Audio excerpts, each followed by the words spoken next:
Okay. Thank you for joining our second School of Living Zoomcast. School of Living's mission as a nonprofit educational organization is to explore challenges of living, hold land in trust for present and future generations, promote personal empowerment, and support the development of just and sustainable communities. While there's no charge for this event, we appreciate a suggested donation of $20 or as you can to help support this work of School of Living.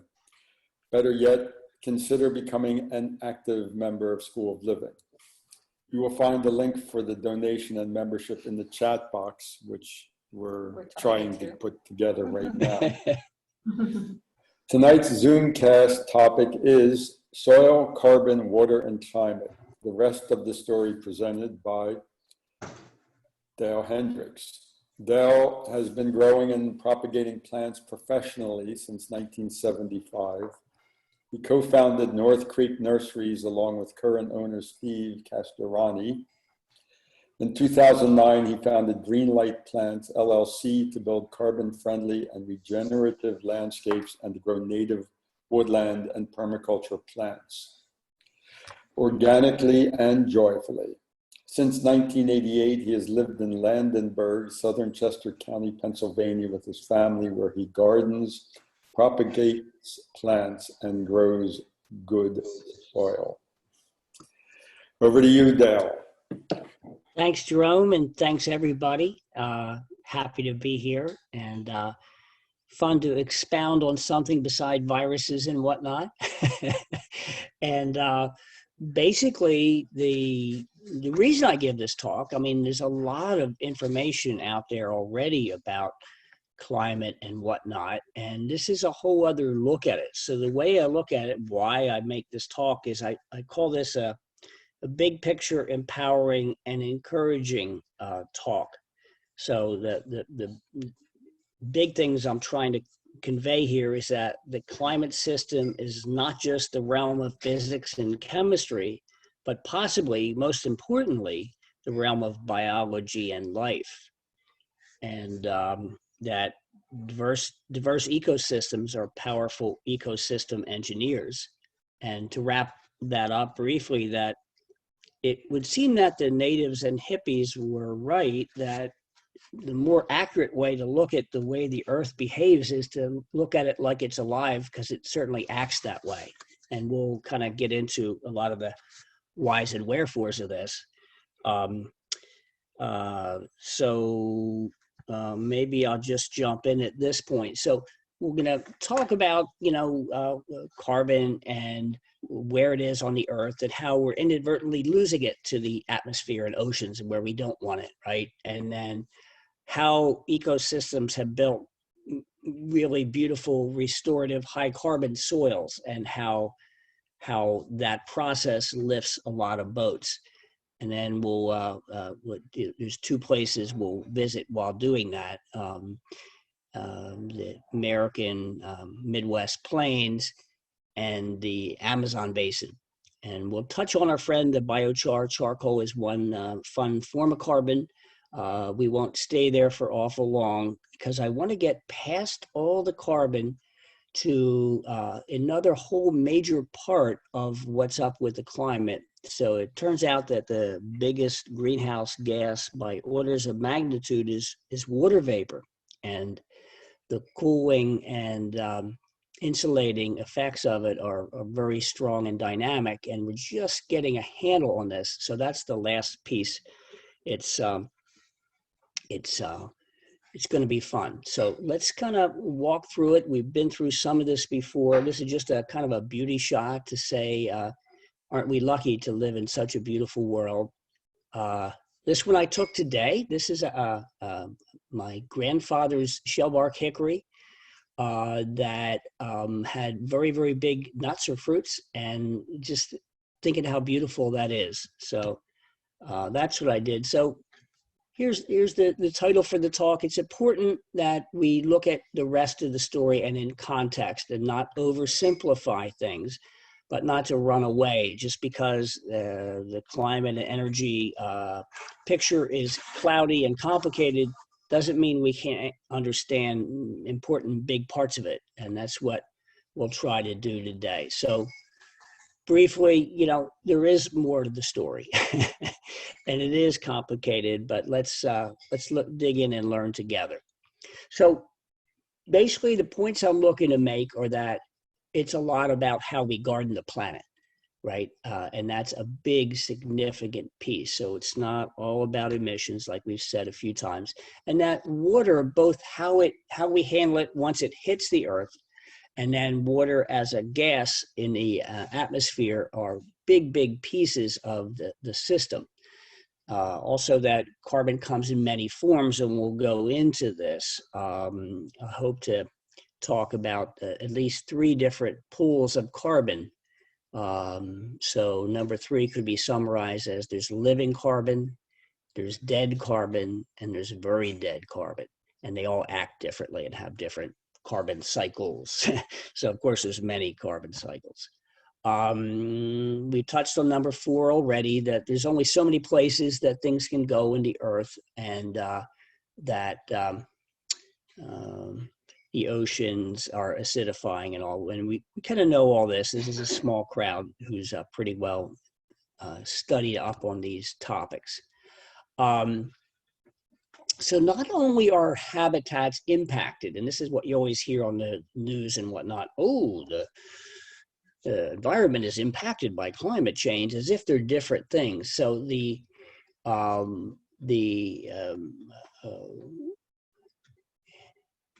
plants, trees, ecosystems, soils also act on the climate. So it's a two-way relationship is what we're trying to get at here, okay?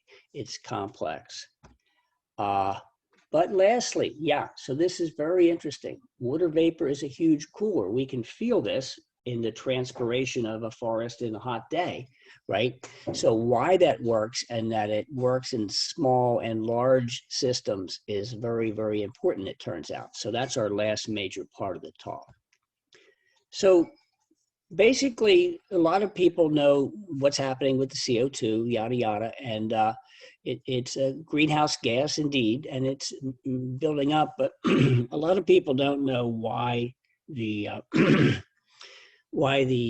lines go up and down every year, right? So what that is in the on the Earth, about 2/3 of the land mass is in the northern hemisphere, and so in the spring, right about now, in the northern hemisphere, when all the grass turns green and all the leaves come out, a huge amount of carbon is sucked out of the atmosphere and put into trees and plants. So every May, June, that number goes way down because the northern hemisphere is waking up just when the southern hemisphere is having their fall, right? So that's not the total amount of CO2 that's breathed in every year. That's merely the difference between the northern and southern hemispheres in breath, if you will, right? So this is another area where you could really say the hippies were right, that the Earth certainly is acting alive. It certainly is acting like it has a fever. It certainly looks like it's breathing to us. And the more we allow ourselves to think that way, I think the more accurately we can actually get a picture of what's going on. So every year, about 1/6 of the CO2 that's up there is sucked in by plants, okay? So people always love to say, oh, that CO2 will be up there forever.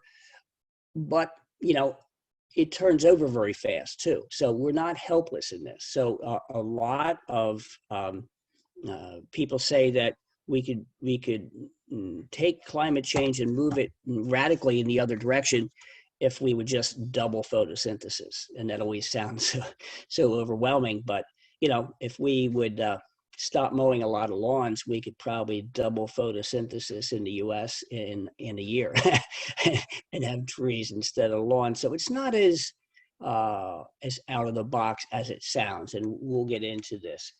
But there's a huge opportunity with all that carbon up there, which makes plants happy, and is better known as plant food. So on the land, okay, the oceans have more carbon dissolved in them, okay, but on the land, the soils are where the action is. So a fair amount is in plants, fair amounts in the CO2 and methane and whatnot in the atmosphere, but the great amount is in soils. And so that's where we'll concentrate first. And so here's the part about how invisibly or over our heads, we're losing soil carbon. We're losing it off the land, off the soil, and having it end up in the atmosphere and oceans in these different ways. Erosion, land use changes, chopping a forest down for agriculture and whatnot. Annual agriculture and horticulture, tilling, you'll see this. And also the last one is you kill things and bad gases are released. Kind of common sense, but it's not well recognized that our sterile agricultural policies are letting a lot of carbon loose in different ways by applying anything that has a CIDE on it, basically. So basically a water-friendly landscape, a landscape that holds, spreads, and sinks its water is going to be a carbon-friendly water landscape. So the more we have this after it rains and the less of this, the less carbon we'll be exporting, okay? So there's a lot of mud, there's a lot of organic matter, there's a lot of volatility. So that's a huge vortex of carbon, some going to the ocean as sediments, where it'll stay for a while, some bubbling off as CO2 and decaying organic matter, a little bit of everything, but nonetheless, a water-friendly landscape is a carbon-friendly landscape. And we can also see it here. The more our ground is covered, like on the left, the cleaner the water is, the more carbon will be held in the plant's tops, the plant's roots, and the more of a water filtering and soil holding job the plant's roots can do. In the middle is a mulch, a covered soil, and on the far right, bare soils, which are way too sad, way too common in our agriculture and horticulture. This is changing gradually as people learn about the soil food web and things. So this is an invisible one. So it looks great. And when we till, we oxidize the soil, right? We add a lot of oxygen. We chop up those roots and funguses and whatnot. And that's great. The bacteria and other micro critters go to work and they eat that organic matter. And as they eat it, they bacteria numbers in particular multiply and they release water and CO2. So basically, as we have our soils bare, we're burning them, we're oxidizing them because of that exposure to air and oxygen. That is one way gradually we're decarbonizing our soils. They're losing their sponge capacity because of this continued disturbance. It's not that we can never till, it's just that we have to learn that it's a really, really a hammer. It's a very strong tool, and we should use tillage very, very carefully because this is what's happening. Again, not all bad, right? You disturb the weeds, you get a chance to start your crop. All those things are good, but just know that the time when your soil is bare is a precious time. It's just like getting out of the bathtub. You know, you want to be wet and naked and vulnerable briefly, but it's not a long-term strategy. And anyway, so there's many ways we're losing soil carbon.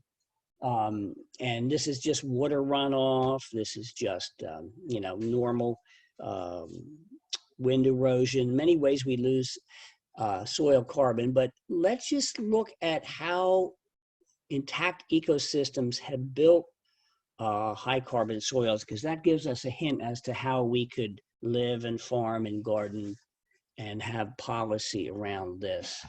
So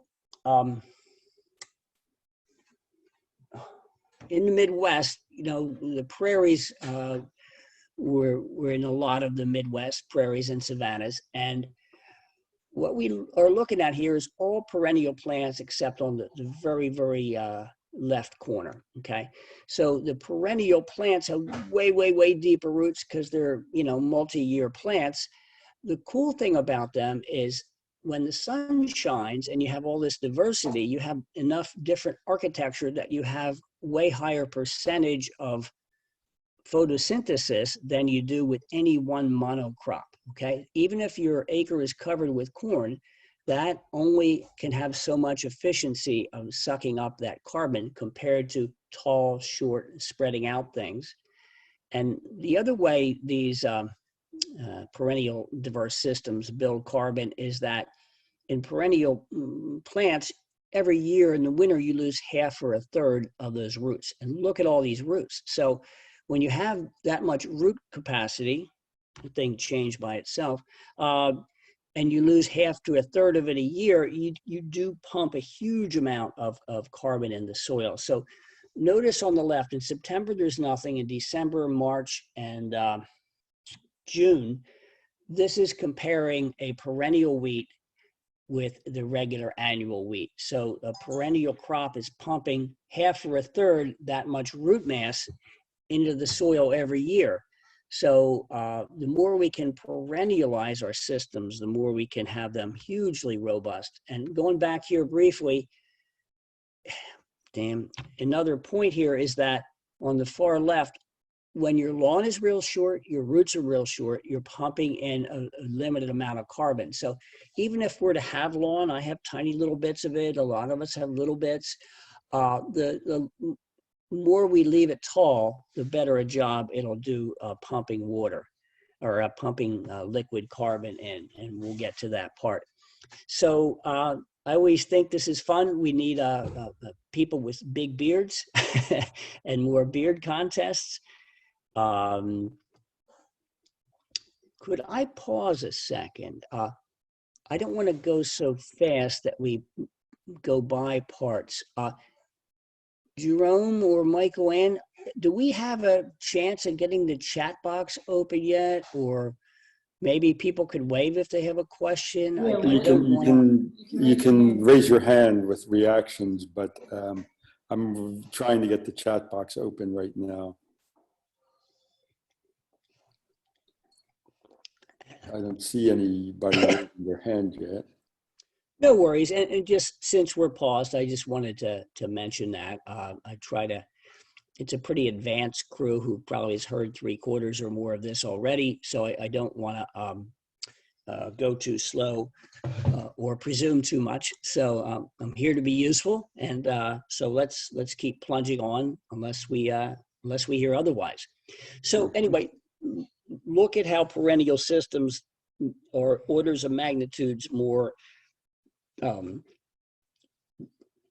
effective at soil building through the roots. So we'll get to how that works in the next few slides, but those roots are about 60% carbon. They're the kind of organic matter we generally like in our landscapes. Now that's also organic matter that cycles pretty fast in and out of the soil. Okay, that'll break down in a little while. But think of all the aeration that thing makes. That's 6-7 feet deep of lovely soil.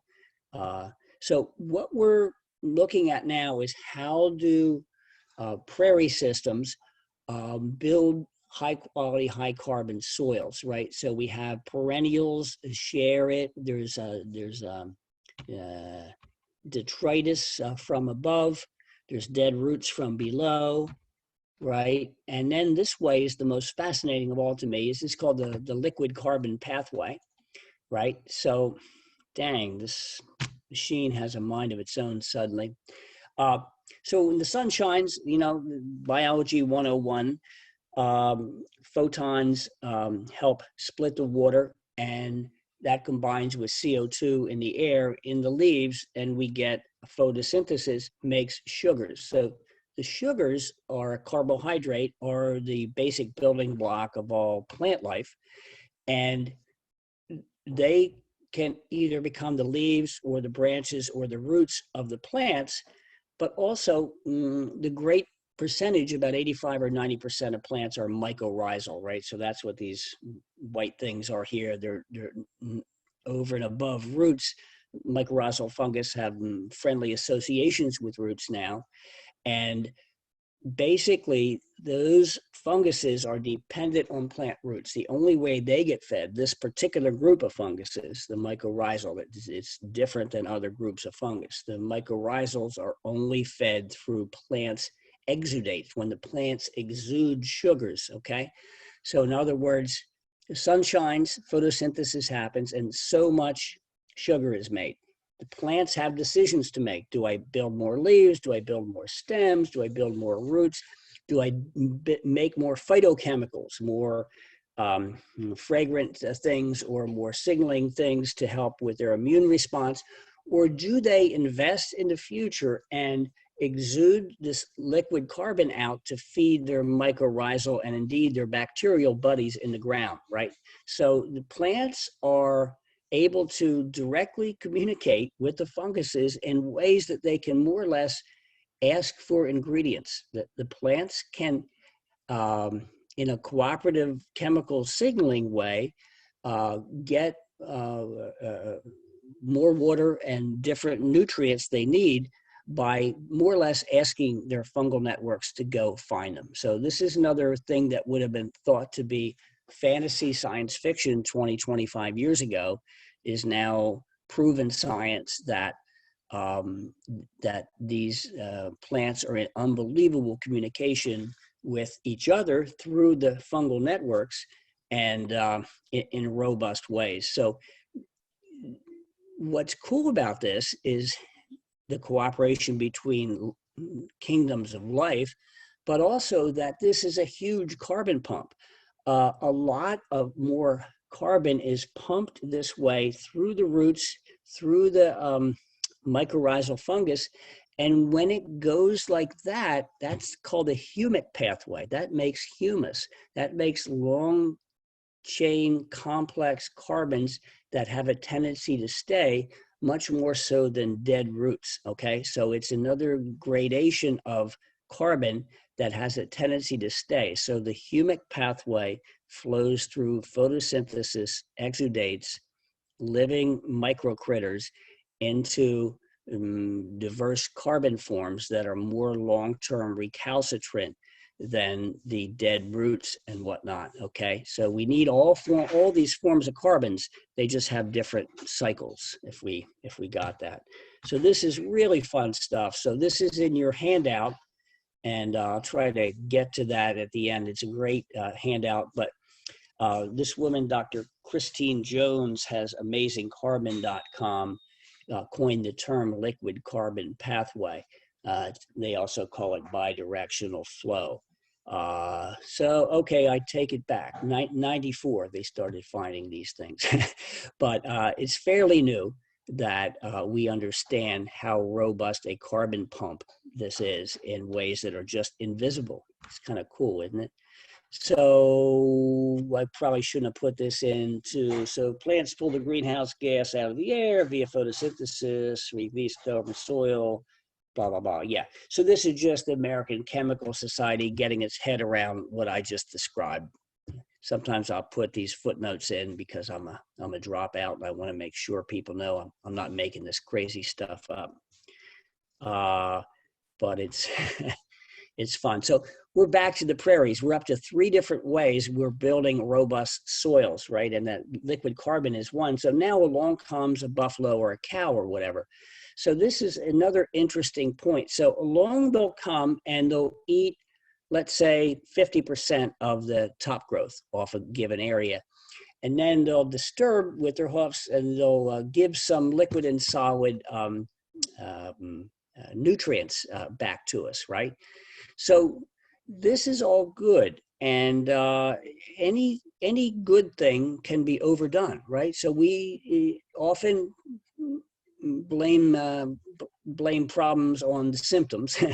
So it's not that cows or grazing animals are good and bad. It's just that they can be done elegantly or they can be done stupidly. And a lot of the ways we raise our meat and animals in farm ways is stupid, and we can all know this in this group.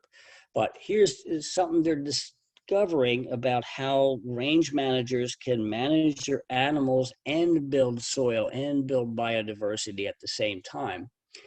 If they only cut or only graze roughly 50%, the plants don't really stop growing. Okay, if they cut them, or graze them down to 70%, the plant's roots stop growing for up to 17 days. The tops need to recover. Okay, so a lot of times what we do is we cut it right down to 90%, thinking it's all the same. So we're slowing the process down if we just think this is a simple process, what we're looking at here. So there's a whole art and science to grazing and holistic management and lots of arguments about it. But the fact is that we can build robust, healthy, high carbon soils with animals. In fact, they're rather essential to doing it because of their disturbance and nutrient cycling. But it's like the Goldilocks principle. It has to be done well, or it can be really destructive. And we haven't had the sophistication as a culture to have done it well too much so far. So we're still in the prairies. We're still building soil. That's 4 ways. And the 5th way is along comes a prairie fire now and then. So what's so cool now is fire's another thing that's good and bad, right? So if you're in California and you have 10 feet of super dry tinder, and it's a fire dependent landscape and it hasn't burned there in 25 years, your fire is going to be horrendous. So fires are often destructive if there's way too much fuel, if it's way too dry, if the fire is so hot that it burns it all down to ash and sterilizes the first few inches of the soil. But what we have here in this picture is that a cool fire can leave a black covering, right? A lot of times forest fires burn everything down to ash and it's largely white and sterilized, like I said.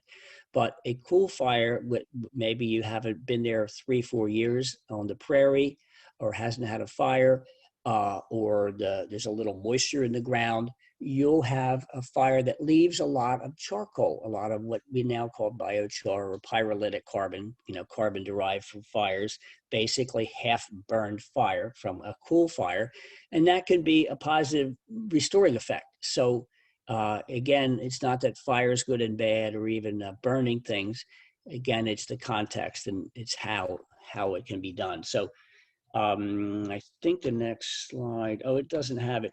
So in your handout, there's a footnote about that studies in one of the prairie states, Nebraska, I think, said one reason those soils are so good is that up to 44% or more of the carbon in a lot of the better prairie soils is pyrolytic carbon, is carbon that comes from fires, i.e. leftovers from old prairie fires.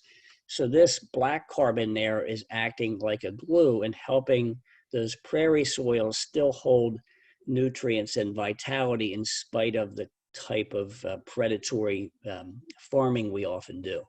So that's important to know that this is still there. So in the prairies, we built really good soils this way. I had the luck to teach about all this down in Jamaica a couple times. So this is the nice black soil around the places where they made charcoal for generations in Jamaica, and they're starting to use this now for their gardens. And it's really fun to see new uses for coal, as they call it, in Jamaica. So the brief story of the charcoal or biochar, as we call it, comes from Brazil, where most of the soils around that neck of the woods look like the soils on the right. They're extremely low organic matter. It's amenal. Hi. So what was crazy is a lot of archaeologists in the Amazon basin were finding these terra preta soils saying, look at this, there's black soil, it's crazy. No one's lived here for 600 years. So what they were finding is these terra preta soils were man-made. So that around a lot of the old Indian native sites, there was people making these charcoal on purpose, and there's a whole backstory to it. It's very fascinating. I recommend one of the books in the handout called The Biochar shucks, I forget the name now. The Biochar Solution by Albert Bates talks about this. There was always reports that there was hundreds of millions of people in the Amazon basin in big cities and grand civilizations. And then the archaeologists said, or the soil scientists said, the soil's too lousy, that they couldn't have had that many people there. Now we're finding a lot of landforms and a lot of leftover beautiful high carbon soils, which would be a thought for us to leave such a good legacy. There's all that. And so they coined this term to talk about charcoal that's in soil, or charcoal that's made to be in soil. So biochar is really nothing new at all. It's just soil scientists wanting their own little term for a kind of carbon that stays around a long time, that's recalcitrant, that has a lot of other uses. So this is our little detour into the realm of biochar or charcoal. But basically, it's ideal to be mixed with compost because your composting often releases a lot of methane and ammonia, and both those things are held by the charcoal. So generally, it's not either charcoal or compost for organic matter. They're really beautiful together because the char holds on to a lot of those pollutants as nutrients. So it's a beautiful process to use them together and blend these things. So another fun use for charcoal is to put it in a natural plaster. So this is a wine cellar in Germany. And again, the charcoal is powderized and used in a natural plaster. So you have higher, well, I'll just show you next. So there's a lot of positive effects of adding charcoal or biochar to your plaster instead of, say, sand. So all these things can be helped a lot over and above, let's say, a natural plaster with sand. Okay, so it is a deodorant, it breathes, it helps clean the air. It adds a tiny bit of insulation, because it's got a lot of pore space. It's not a big insulator, and natural plaster is only going to be ½ inch thick. But there's a lot of good uses. So this is just to briefly say we can make this biochar on purpose and use it in a lot of different ways. Also in the handout is this cool thing in Stockholm, Sweden. I wanted to get to this. So they collect all their yard waste, all their sticks, and they chip them up. And in the fall, they fire up their machine that makes a lot of heat for the city, for district heat, they call it. But it also makes charcoal or biochar. So they mix that with compost and then with coarse rock. And they have some of the happiest street trees in Europe. So, can we pause for a minute? Will just raised his hand. Oh, great. Sure. Yeah, I just don't want to go too fast. So go ahead, Will.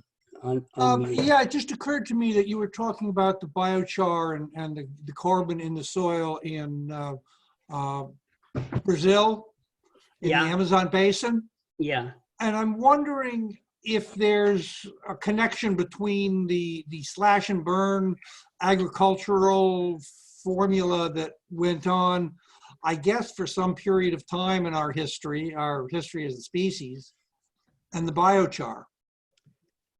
Well, not directly that I know of. Okay.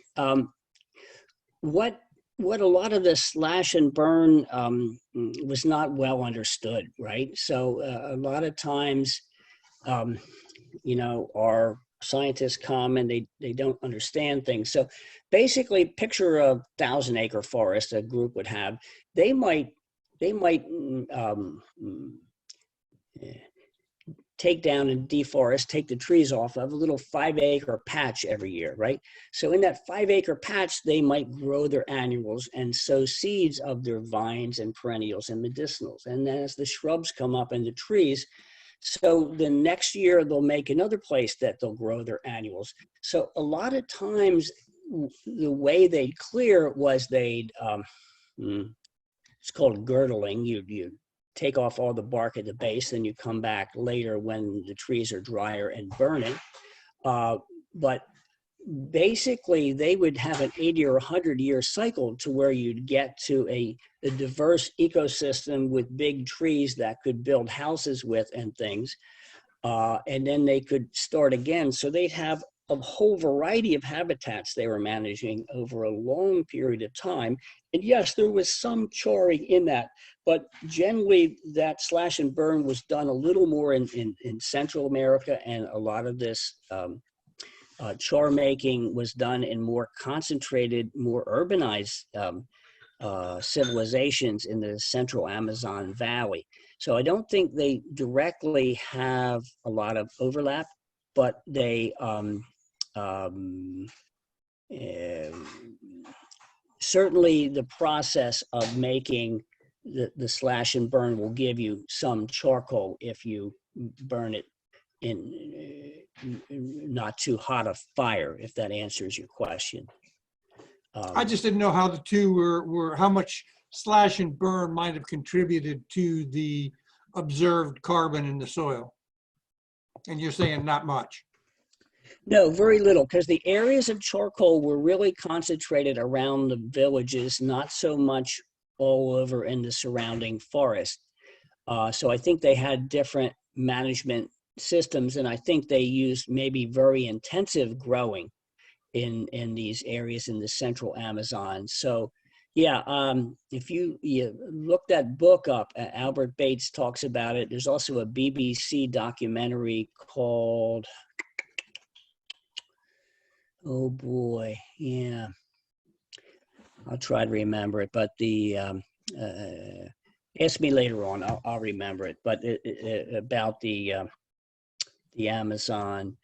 So the first reports were of many, many huge cities in the Amazon. So there was a crew that went down in the 1500s from Peru, like, you know. Say again? No, go ahead. Oh, yeah, I just can't remember the name of that BBC documentary. El Dorado, something about El Dorado.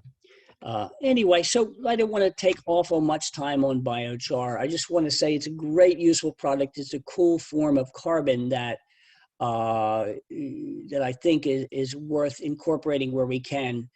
Me, I have a few urinals laying around the place that is a way to have a non-smelly way to recycle those lovely nutrients. I add this moist charcoal back into the compost, and we've added a lot of nutrients and all. And so I use this maybe 50-50 with an active compost and mix for several months. And I'll put, you know, minerals and sea minerals in there as well. So this is a new book by one of those other authors I mentioned, Albert Bates, and our buddy Kathleen Draper. So there's a whole art and science to this. Once we have a charcoal, we don't always have to put it all in the ground. So there's 1,001 uses, and particularly of cement blocks, even in asphalt, for all manner of filtration. So we could have a robust renewable carbon economy. There's a huge amount of opportunities there. So this is highly recommended book, full of amazingly creative thoughts. You'd be astounded. So briefly on this, you make charcoal, and we kind of covered this, by the first half of the fires, right? So fire is two things at once. Flaming is where you're burning the wood into charcoal. And then if you look at the Moki kiln on the right, most of that charcoal there is glowing under that ash. So that's the second half of the fire, the glowing. So we want to do all the flaming, but when it gets almost to where it is on that bottom right, we'll put it out after a few more minutes, and we'll have burned the first half of the fire, and we have a lot of the original carbon left as charcoal. So if we stop that fire, we'll save about 50% of the original carbon that was in that piece of bamboo or that wood chip. So this can be accomplished different ways. The top-lit pile is kind of interesting. That's how Jack Daniels makes their charcoal. Again, you can have a rick or really dry and aerated pile and light it from the top, and it'll burn, burn, burn, flame, flame, flame. And when that all collapses, you push the remnants in, and then you just put it out when the flames are gone before it all glows away. So you can manage the process really pretty well. And here's how they're doing it now at Jack Daniel's with a big hood on it, but it's the same process. Do the first half, stop it before the second half of the fire takes over. Yeah, many, many low-tech ways. They're doing a lot of this in Thailand and places. So they're trying to also not burn agricultural waste, but to char them. So if you can char them in some of these techniques, it's a way cleaner burning than they often do it in the fields. It's way better for air quality, and you're left with a lot of durable long-term carbon. I didn't realize I had so many of these in here. Okay, so the next piece about this is that here's a simple way to illustrate it. So the flame is turning the wood on the left into the charcoal on the right. So the glowing parts on the right are still glowing, and they're slowly burning the charcoal into ash. So the three things we have coming on here is when this is first lit, you can see a little bit of white smoke. So in this area, you'll kick off the water in the form of white smoke or steam, but mainly it's two big things going on at once. The flame burning the wood into charcoal, and the charcoal sometimes burning to ash if we let it go. So it's easy to overthink. We can understand all this. So here's another way to look at it, the kind of a big industrial view of it, but call pyrolysis a fire, right? So your biomass, the green arrow at the top, 100%, that's 100% of the carbon, rats. Dagnabbit.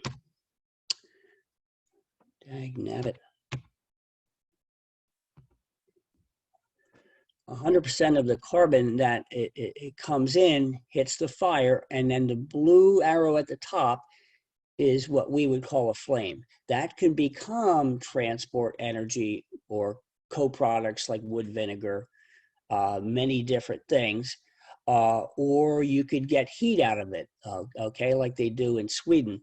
But the fact is, if you have the, you burn it halfway like we talked about to make charcoal, follow the bottom arrow down, about 50% of that original carbon that was in that wood chip or piece of stick or whatever will become long-term recalcitrant carbon, will become this biochar. So that's the kind of fun of it all, is that making this charcoal or biochar changes the phase of that carbon.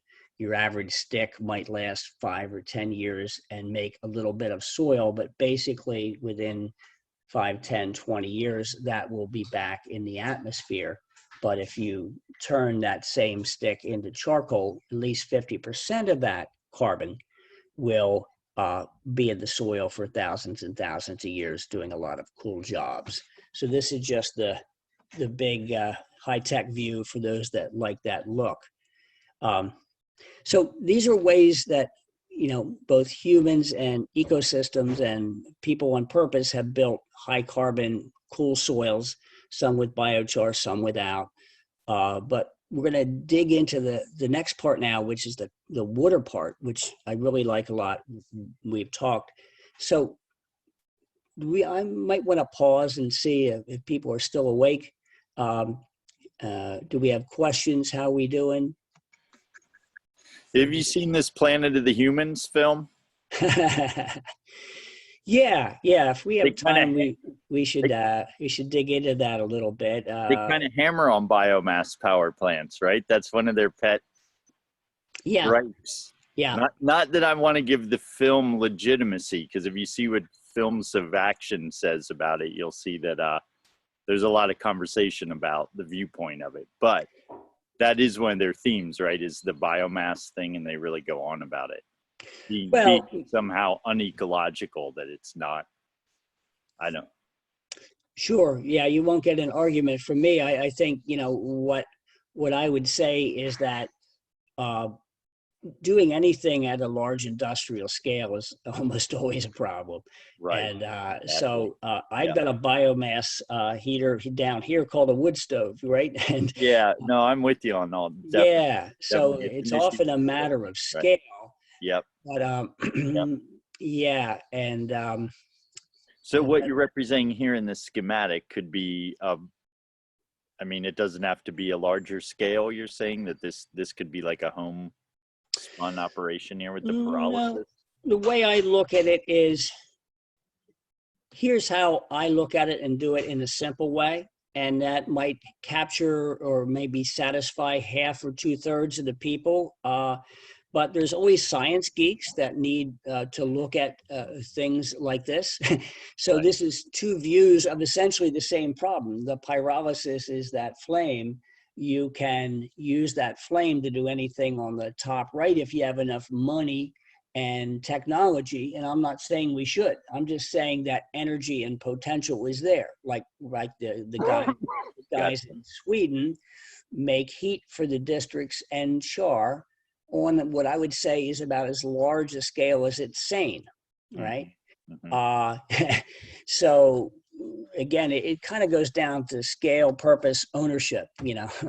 Yeah. So it's not Thank so much biochar or not biochar, it's the system, like everything else. It's not cows or not cows, it's the system, you know. Yeah, totally. Thank you.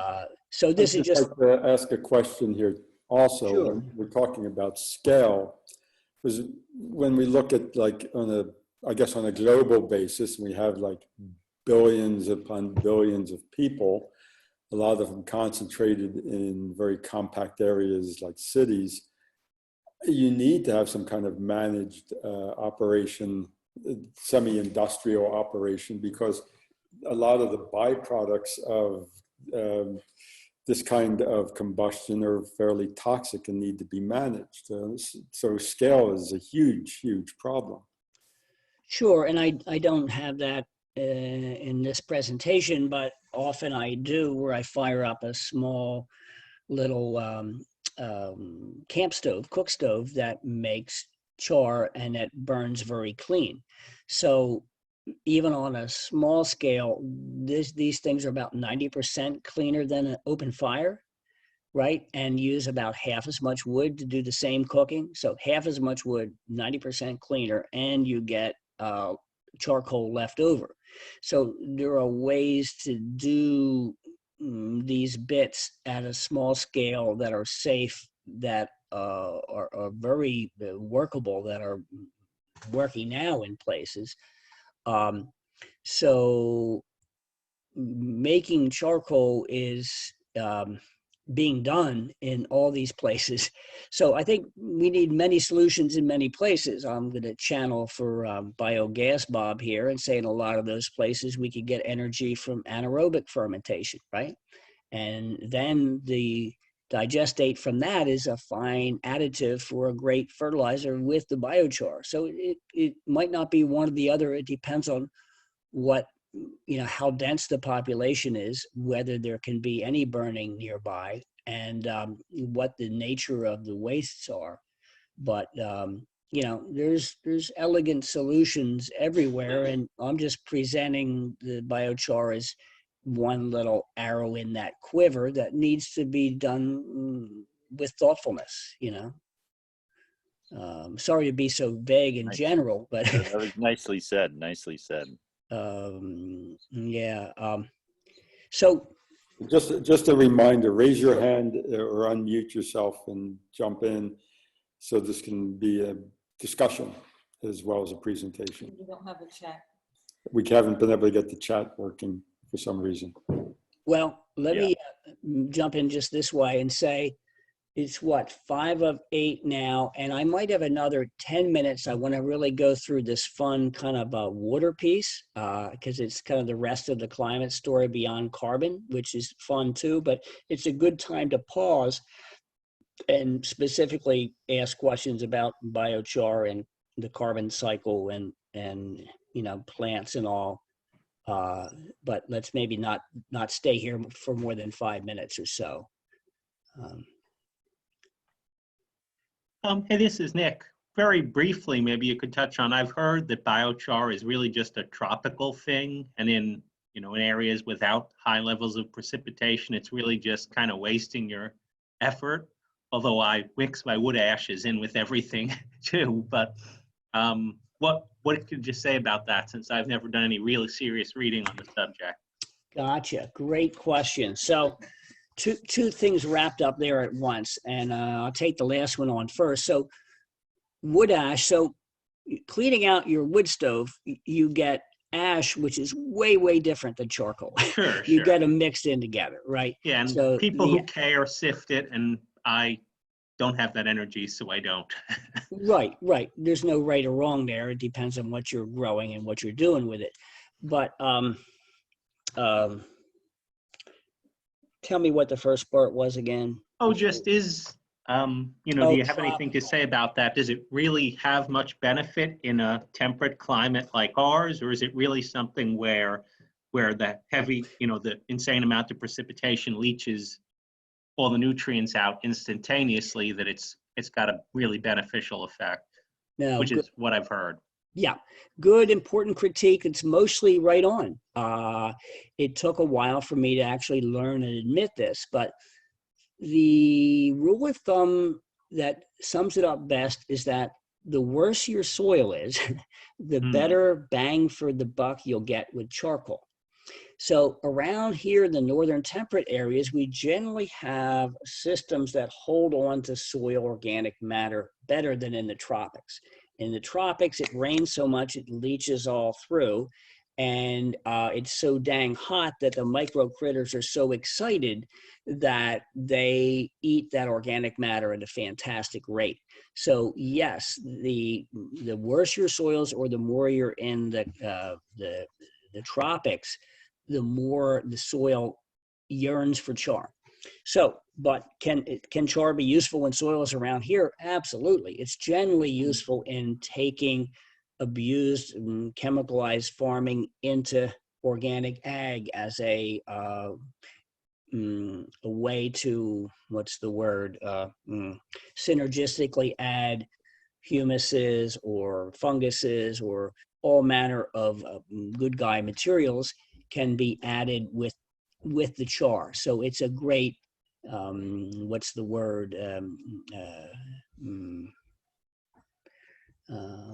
Remedial strategy, maybe? Yeah, Trojan horse is what I was thinking of getting good guy materials and getting the organic eco-ag part going. So it's also a great way if you have chickens that your chicken house smells like ammonia and stinks, that the charcoal will cut that smell by binding up that ammonia. So it can solve problems on its way to the soil. So there's many, many uses for it, but those uses will be more important the worse your soil is, to be blunt and Makes simple. sense. Quick question. The mention of things like wood stoves, I would think that the production of toxic compounds would be pretty dependent on the temperature. You get things like creosote, aromatic hydrocarbons that will condense out in a wood stove. And so how are you controlling that with like the open char process? Well, basically, if you have, the right amount of air and you burn your fire hot enough, you'll have pretty much a little bit of ash and a lot of, rather high carbon biochar.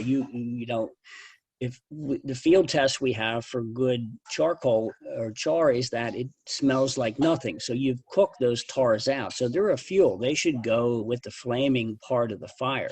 So if you have that smell left and tars and smear on your hand from touching your char, you haven't given it enough heat or time. And that tar should be burned off, or if you have a high-tech system, it could be a source of other materials. But making char the simple way, like we do, you burn it off, and you don't have it in the char that's left. It should smell like nothing. It should have very little ash, and it should crunch easily. It should sound like glass. So there's just field tests that will show you that. So again, that tar is a fuel. And Okay. Hello. hello. Hamburg. I can't get my photo on, so I can't raise my hand. But I did want to thank Dale for mentioning I'm advocating these days biochar as a carrier for digester effluent. I mean, with the digester effluent, you got a full spectrum of nutrients, and it's just wonderful to soak biochar in before putting it out. Where I've gotten this going a little bit at this residential nano farm in near Philadelphia, and we had pretty good success with it last year.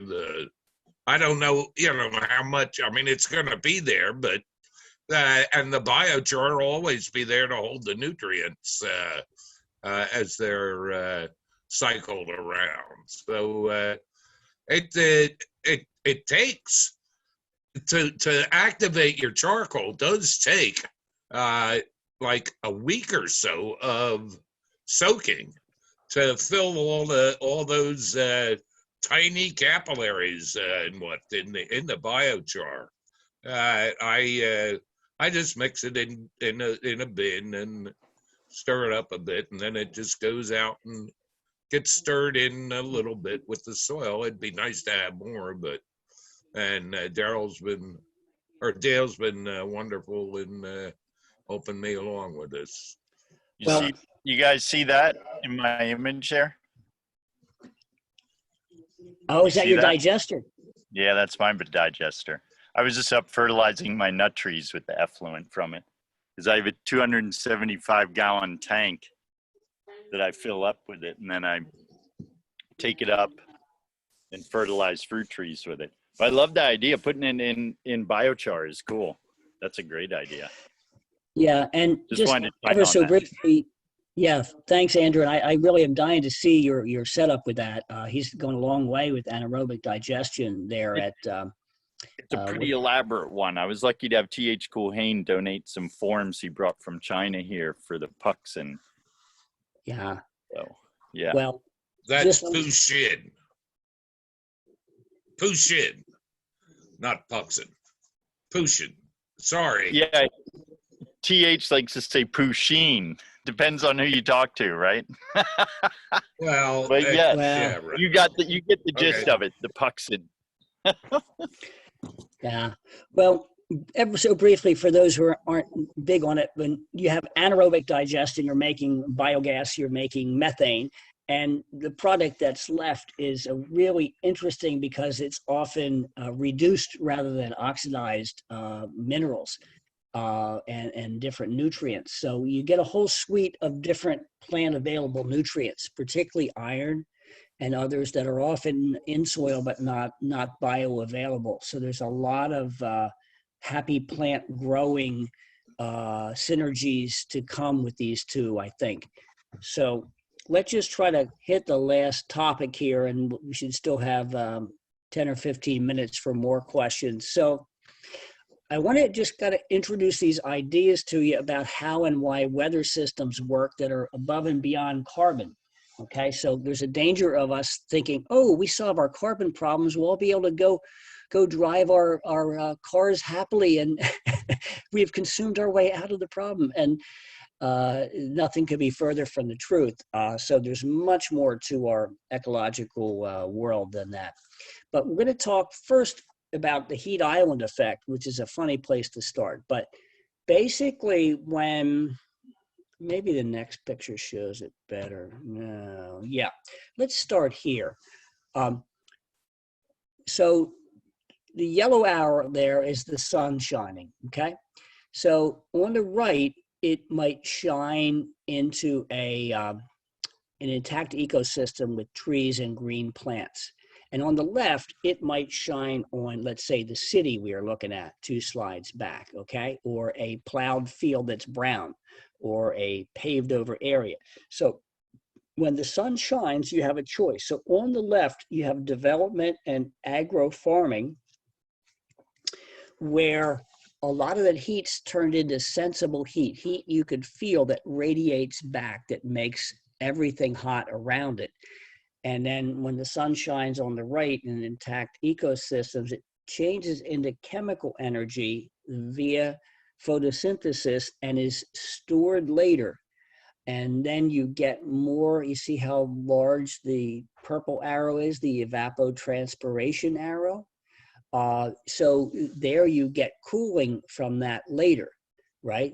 So look at these two choices of what types of landscapes make what types of weather close up, okay? This is how we feel within a field or a town or city.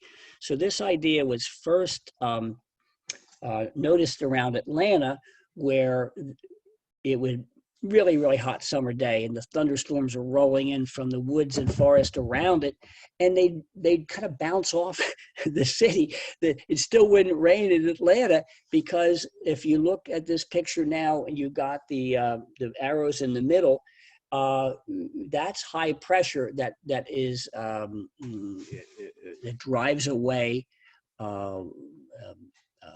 thunderstorms. Okay, so the high pressure doesn't like the low pressure of rain and storms. So that rain will get dumped out where it's cool, out where it's more conducive on the farmland. So that's called the heat island effect, and that we know that those trees around there have a huge cooling effect. And now we're learning that that cooling effect can both can repel rain, right? So let's just get into this a little bit.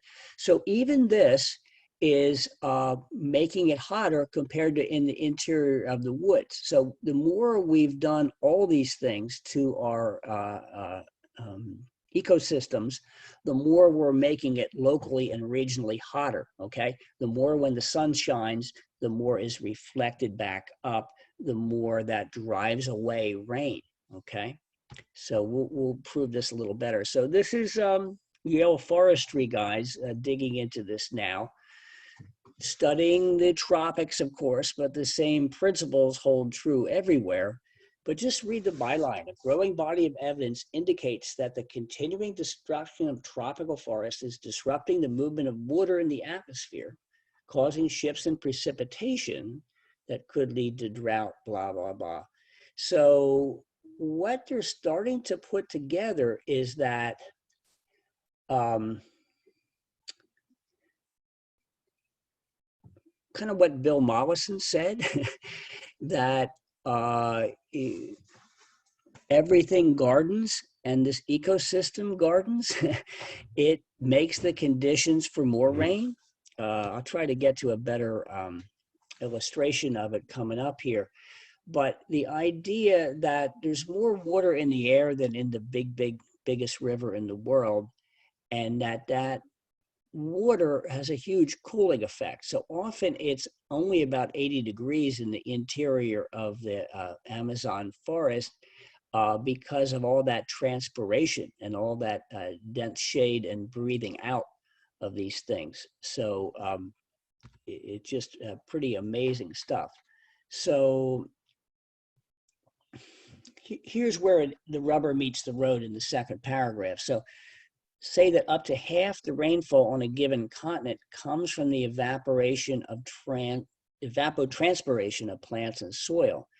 So basically what it's saying is that, okay, I understand why it rains in the coast of New England, it rolls off the ocean, right? Why does it rain in Missouri? A lot of time that rains in the interior because other parts of the interior have given their transpiration, their cooling, their low pressure, their water vapor to the atmosphere that refalls down the road, so that the land ecosystem is also driving weather patterns very, very dynamically. This is exciting because it strongly suggests that grazing and farming that builds soil is not only directly beneficial to those practicing it, blah, blah, blah, blah. It also appears to help make more rain for everybody.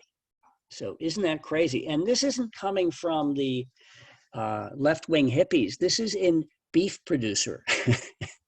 So the grazer beef guys who want to build long-term value in better soils and better hunting and and fishing out there are often way conservative people, are getting ahead of a lot of environmentalists in how they're using restoration to build healthy soils, but also they're noticing and studying that it's building healthier weather systems. So this is another note that kind of flows the other way, so to speak. So for every bit of soil carbon we build in soils, the different ways we talked about, let's say if we change our soil organic matter from 1% to 2%, look at all those tons of CO2 we're sequestering per hectare, right? Hundreds of tons of carbon dioxide per hectare for every 1% level of CO2. So not only is the soil or the water in the atmosphere changing the rain, but as we build the carbon in the soil, we're making more conducive water filtration and water infiltration and water quality. So just another way to look at it. Give me another half a second. I think I don't have a slide I thought I had here. So am I getting through on how this water cycle works, and that what I didn't cover directly is that any scientist will tell you that about 4% of global heat dynamics is governed by CO2, and about 95% is governed by water vapor. In other words, when the sun shines on a cloud, it bounces off and it's cooler underneath. We can feel this, right? Rainy day, it's cooler.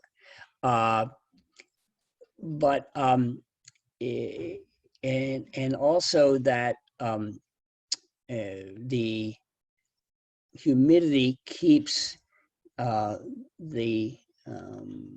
is a moderating effect.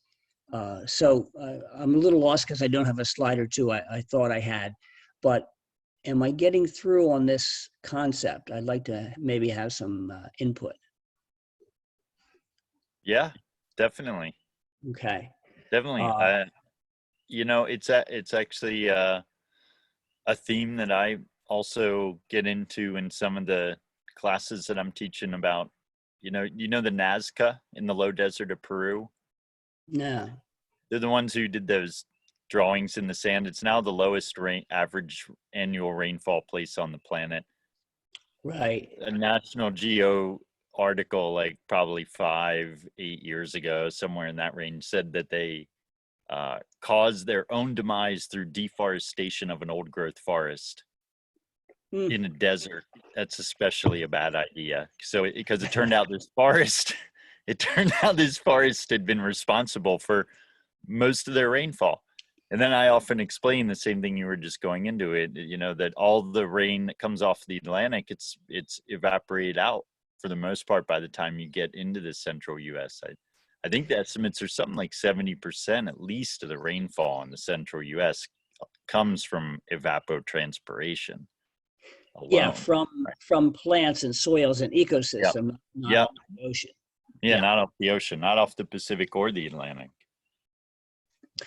Right. It's also really a dynamic thing that a tree and or a whole multi-level food forest can evapotranspirate 10 or 100 times, has more leaf surface by orders of magnitude than the surface of an ocean, let's say. So if you're looking at how much water can be pumped into the atmosphere, boatloads more per square mile or whatever can be pumped by this evapotranspiration we see in this picture, way more so than coming off ocean. So that's a huge weather driver.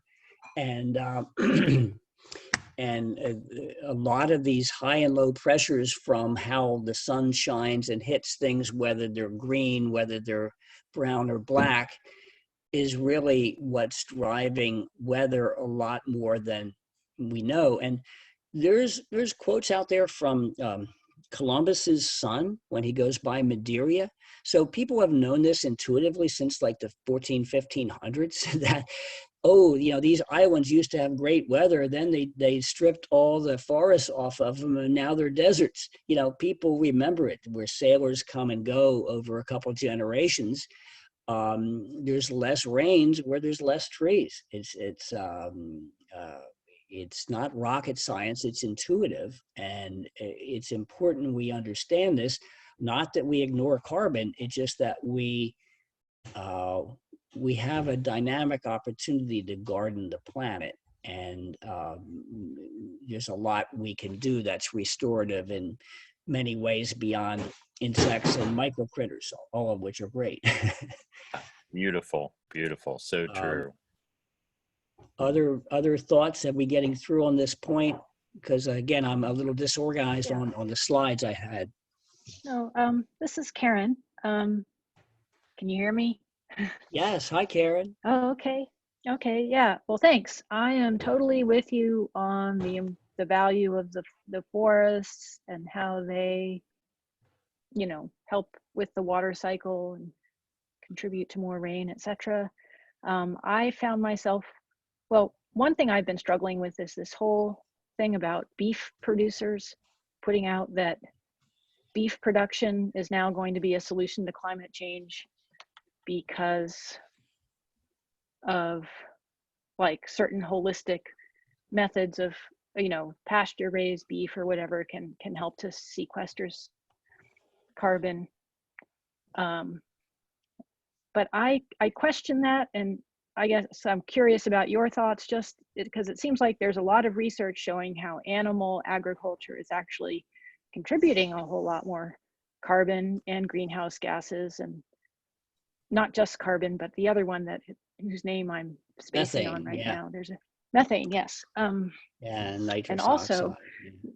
if you look at the history in this country, they brought cattle over from Europe that aren't even native to this country, and then or this continent, and then they cut down forests to graze the livestock.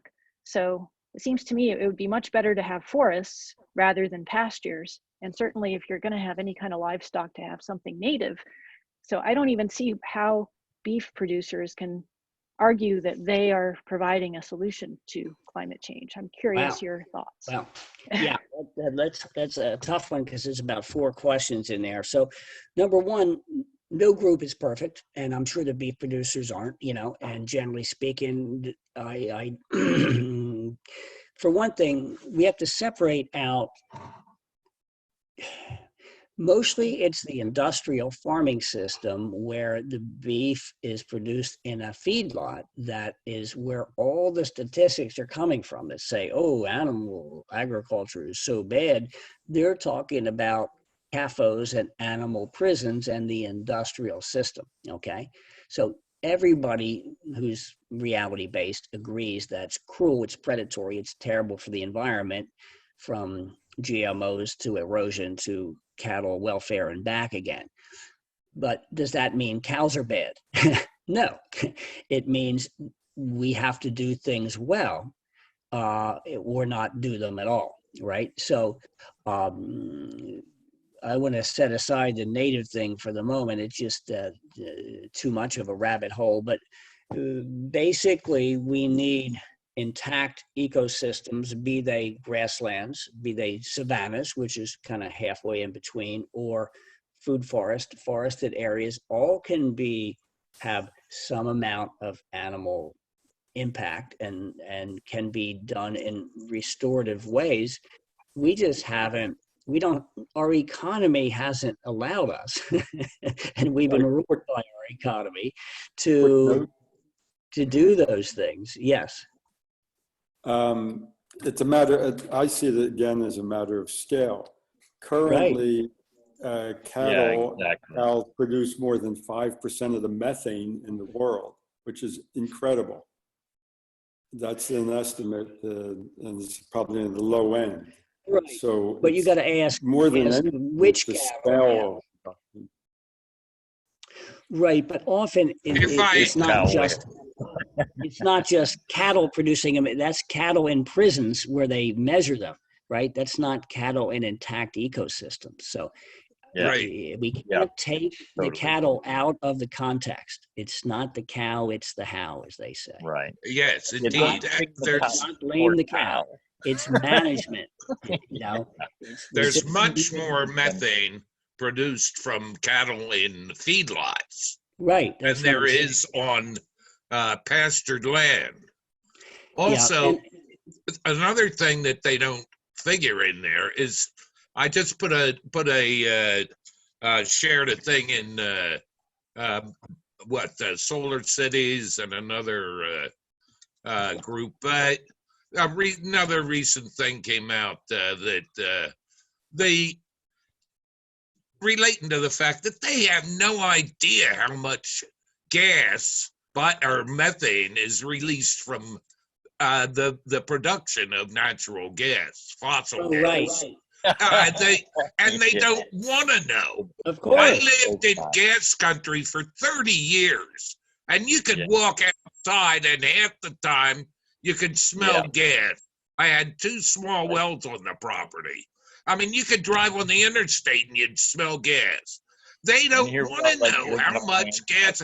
It's hugely more than they say, and they don't want to know because they'll get shit for it. Yeah, I think it's an industry misdirection campaign. Not that cows don't fart and belch, but it's the smallest. It's the smallest little bit they're winning. They're winning because we're spending our time arguing about what's coming out of the back end of a cow. When I think we all agree that we need to have better agricultural systems, and that the biggest thing I hope people do is keep your eye on the system, not on the piece. Is biochar bad? It can be. It can be industrially overdone. Same with ethanol. Same with anything. Let's not study the thing. Let's build systems that work for people and all of creation. So yeah, but again, those statistics about how the cows contribute methane are all about cows in prisons, and no one wants cows in prison. So anyway, so did we do okay on that question, Jerome or Karen? Oh yeah, I'm fine with that. And the industrial release of methane, great steps taken to not measure it. Last one was the huge leak in California that went on, and you could see it with satellite and LiDAR measurements. It was just phenomenal. It went on for months and months and months. Yeah, it was enormous. So it's continual at every production facility. Yeah. Well, we're winding down. I hope we did okay on at least half of your question, Karen. No, I appreciate it. It's good. I guess. You get credit for the biggest question of all, I think. Okay. No, thanks. That was a very good answer. Thank you. Yeah, and so I don't know if Michael Ann's listening, but I did get young Zach to agree. He's happy to present on the July one, and he's going to touch on some of these things too. Savanna ecosystems, nut trees, hickories, and the Hershey trees. So we don't have a title yet, but I know many of you know young Zach, a friend of the group here, and so we have that nailed down too. And that sounds great. I'm happy to hear that, Dale. Thanks. Yeah. Jerome, do you want to take the baton back? Yeah. I will wrap up our session this evening. Dale has some information to share via email, so if you wish to get I'm gonna do this part because we had trouble with the chat box. So I have everybody's name and contact information. What I can do is forward you the information that Dale has to share, and also a recording of this Zoomcast. Don't go. Can people still see my screen? Yeah. Yes. So yeah, here's the handout. And, so a lot of this stuff I referred to is in here with really pretty good hyperlinks.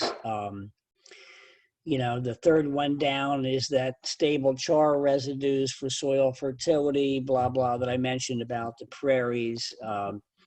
The fifth one, the second one under the fungi plant, Susan Simard, her TED talk was really wonderful. She was the first one to put the how trees communicate via fungal network science together a few years ago.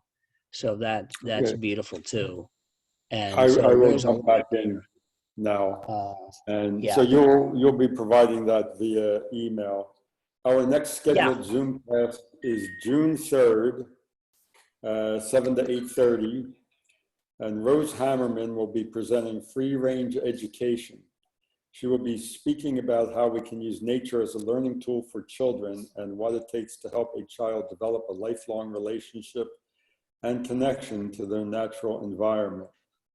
Look for details soon on our Facebook page, website, and in our newsletter. This brings us to the end of our Zoomcast. When we pass the hat, please support the work of School of Living at schoolofliving.org. And thank you for an interesting conversation. Very good, very good. Blessings. Yeah, thank you. And, Blessings to Enjoyed it. you, Thanks. and everybody stay well out there. yes, Thank you, blessings and robust Thank health. you. All right, Thanks, bye-bye. Dale. Dale. Yeah, thank Happy to you be all. helpful. Bye. Bye. Bye. Bye. Trying to figure out how to close this thing now. Hey, Dale, Yeah. before you go, just wanted to, hello? Hi, wow, Bob. Yeah, say Yeah. thanks. I'm about to put the